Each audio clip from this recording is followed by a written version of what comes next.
Je voulais aujourd'hui vous parler d'une dynamique que probablement vous connaissez très bien comme moi je la connais, qui est un schéma que ça se passe, ça se rend souvent plus évident dans les relations dites romantiques, mais qu'en fait, ça peut se mettre en action, ça peut être présent dans, dans tous nos liens, on va dire, dans toutes nos relations. Et ce schéma consiste dans ce fait-là, avoir la sensation que quand on est en lien, on renonce à une partie de nous-mêmes. Donc la sensation qu'il y a une sorte de choix à faire entre le lien avec soi et le lien avec l'autre. Comme si la présence de l'autre impliquait en quelque part de payer le prix de cette écoute, cohérence, présence à soi. Et du coup, par exemple, là, cette semaine, j'accompagnais une femme qui est devenue, au fil du temps, consciente de son mécanisme de fuite de la relation.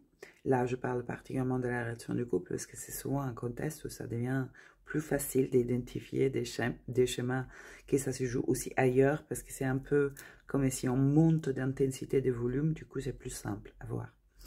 Et cette femme, en fait, elle vivait le schéma de se rapprocher de quelqu'un, donc être attirée par quelqu'un, être consciente qu'au niveau théorique, elle désire vivre en relation et même construire avec quelqu'un. Voilà, il y a un désir de maternité, en tout cas un désir de profondeur de lien. Voilà, comme si la phase d'exploration plus en surface, en quelque part, c'est exhaustée et qu'elle a envie là maintenant de connaître plutôt les profondeurs possibles d'un partage. Donc, elle m'a raconté qu'en fait, elle vit cette dichotomie entre vouloir, c'est là, et après, concrètement, quand la situation, l'homme, donc dans le cas précis, c'est pas la situation, c'est l'homme, se présente, quelque chose en elle a la tendance à fuir, peut rester vraiment figé et ne pas avoir l'énergie d'aller vers.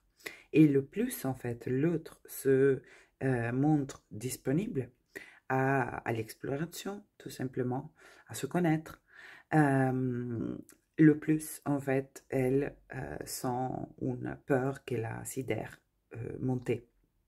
Donc, elle me racontait cette prise de conscience. Bon. Et on allait voir ensemble, en fait, qu'est-ce qu'il y avait derrière. Donc, je le partage parce que je pense que ça puisse parler à plusieurs d'entre nous. Donc, elle a, au-delà de cette peur de se rapprocher, qui est devenue donc une fuite, un éloignement ou une sidération totale, il y avait en fait une peur encore plus grande qui était de disparaître au sein du lien.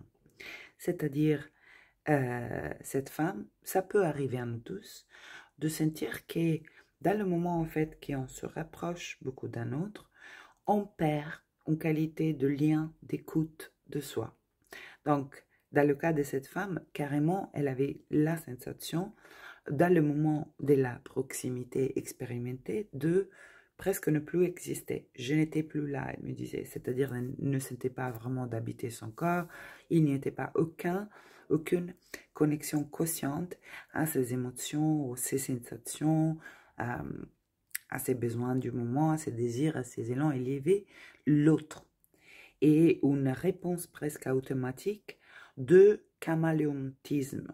C'est-à-dire, elle devenait un peu le caméléon en adhérant à ce qu'elle imaginait être les attentes de l'autre. Déjà, il y a une énorme différence entre ce qu'on croit qui va fonctionner avec l'autre, donc ce qu'on croit lui plairait, ce qu'on croit ne lui plairait pas. Tout ça, ça se joue à l'intérieur de nous d'abord. Et les idées à ce sujet sont en fait issues de notre vécu unique et spécifique. Et quelque chose en nous, quand on est grandi, en disant, en essayant de se modeler sous la perçue ou carrément déclarée demande extérieure, est devenu très vite et très habile dans ce mécanisme de détecter l'aperçu demande extérieure, comme l'autre voudrait que je sois, en quelque part, et de s'y adapter, de devenir ça. Dans ce sens, je parle de caméléontisme.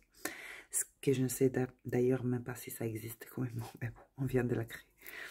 Et donc, en fait, cette sensation d'abandon de soi, presque de engloutissement dans le lien, comme si le soi individuel spécifique n'existait plus et existait en nous comme un océan désindividualisant, voilà, qui est annulé, effacé l'individualité, la sienne dans ce cas précis. Du coup, ça peut donner la sensation d'être carrément étouffé par le lien, c'est-à-dire de perdre sa propre individualité. Et avec sa propre individualité, ils vont aussi l'écoute de ses propres choix, l'écoute de ses propres besoins, et donc des choix qu'on pose à ce sujet. L'écoute de ses propres envies et des choix qui découlent de cette écoute, etc., etc., de ses propres émotions, etc. Donc, ça est comme si la présence du lien effaçait la présence du lien intérieur, du lien entre soi et soi. C'est là est le chemin d'enfance et que ça serait joué en âge adulte, pas vu. Et souvent, cette sensation de fatigue du lien était attribuée à l'autre, c'est-à-dire l'autre comme est fatigant, l'autre comme est demandant, alors qu'en réalité, cette demande vite et rapide et inaperçue, ça se passe à l'intérieur. Et parce que c'est le mécanisme qu'on a dû apprendre à mettre en place comme stratégie de survie à une certaine époque de notre vie. C'est juste qu'aujourd'hui, ça n'est plus à jour. Aujourd'hui, est ce qui nous restreint, nous pèse, hein, et nous limite dans notre capacité d'exploration. Donc, ce que je disais à cette femme, outre le fait qu'il ne s'agissait pas moindrement une question de l'autre, mais qu'avant, il y était quelque chose à reconnecter intérieurement. Et en quelque part, une nouvelle habitude à apprendre. C'est-à-dire cette écoute de soi, de ses propres envies, instant après instant, de ses propres besoins, de ses propres émotions, de ses propres préférences, de ses propres sensations physiques. Cette écoute est quelque chose qu'on a besoin d'apprendre pour beaucoup d'entre nous. Si la demande du contexte, de l'entourage, donc du nous, était dominante, prioritaire pendant les années de notre construction et par la suite pour reproduction, cette écoute, on ne le vit pas au quotidien. Ce n'est pas un automatisme qui s'est construit avec nous. On a plutôt tordu quelque chose qui a été naturel en perdant cet lien intérieur entre nous et en prioritisant cette horizontalité du lien avec l'extérieur. En fait, le lien avec l'extérieur, si ça n'existe pas, le lien entre nous et nous, l'écoute de nous à nous, cet lien extérieur, en fait, n'existe même pas, est éphémère. Parce que nous ne sommes pas là, nous ne sommes pas présents. Pour être présent, il faut que je sache ce que je sens, ce que je veux, quelle émotion me traverse, ce dont j'ai besoin, ce dont j'ai envie. Autrement, cette individualité spécifique que je suis n'existe pas dans le lien. Je ne la porte pas dans le lien. Et donc, le paradoxe est que pour prioriser le lien à l'extérieur, on a effacé le lien à l'intérieur, cette écoute. Et au final, c'est ainsi faisant qu'on renonce aussi à la possibilité d'une vraie intimité dans le lien horizontal à l'autre, puisque l'intimité implique qu'il y ait deux personnes qui s'offrent, voilà, qui se montrent dans la relation. Mais si nous n'avons pas cette communication avec nous-mêmes, nous n'avons pas notre présence non plus à offrir dans le lien. Donc, moi, je dirais que je crois que ce soit beaucoup plus simple d'apprendre cet exercice de l'écoute entre soi et soi dans des contextes peut-être un peu moins sollicitants, qu'est ce qui peut être le contexte du couple. Souvent, le couple, la rencontre amoureuse active tellement d'intensité, on va dire, que c'est bien nous, mais qui se réveille dans toute sa magnificence, que c'est pas forcément le plus simple de poser l'intention là, dans ce contexte, de récupérer cette communication intérieure, de la rendre plus prioritaire. Voilà.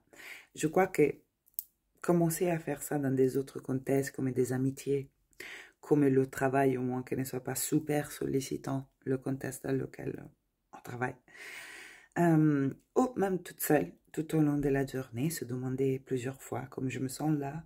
Est-ce qu'il y a des sensations physiques dans mon corps? Il y en a tout le temps. Est-ce que mes pieds sont froids, sont chauds? Comment ça sent mon ventre? Comment c'est dans ma cage thoracique? L'espace du cœur, comment ça vibre dans ce moment? Donc, rester en connexion au corps, aux sensations du corps, aux émotions. Et, puis, et par là, se demander aussi de quoi j'ai envie. Est-ce que j'ai des envies dans ce moment? Qu'est-ce que j'aurais envie de faire ou pas faire? De quoi aurais-je besoin dans ce moment? Donc, nourrir ce lien entre soi et soi dans des espaces où il est peut-être plus simple de le faire, moins sollicité, des espaces moins sollicités, pour après, petit à petit, amener ce nouveau mécanisme dans les espaces plus sollicitants. Et c'est là, pour moi, désamorce aussi cette tendance à la fuite ou à rester sidéré par la peur de l'intimité. Parce que si l'intimité veut dire perpétrer l'expérience de l'abandon de soi, et donc la sensation de ne plus exister, de ne plus être présent, en fait, à soi, alors c'est fort compréhensible qu'on cherche des solutions comme se tenir suffisamment loin de toute relation pour avoir un aperçu de proximité accrue, facilité envers soi. Mais je pense que les êtres humains, pas tous, certainement, mais bon, pas tous dans le cadre romantique, mais moi je crois profondément que l'être humain est un être relationnel et que donc on aspire au fond de nous à une connexion profonde et intime avec l'autre. Mais parce qu'une connexion profonde et intime a eu lieu, il faut que nous soyons présents à cette rencontre. Si nous disparaissons dans le lien, aucune intimité est possible. Aucune intimité est possible. Voilà, merci beaucoup pour votre écoute. J'espère que ça aide. À moi, ça m'aide de me souvenir. Belle journée à tous, bon week-end.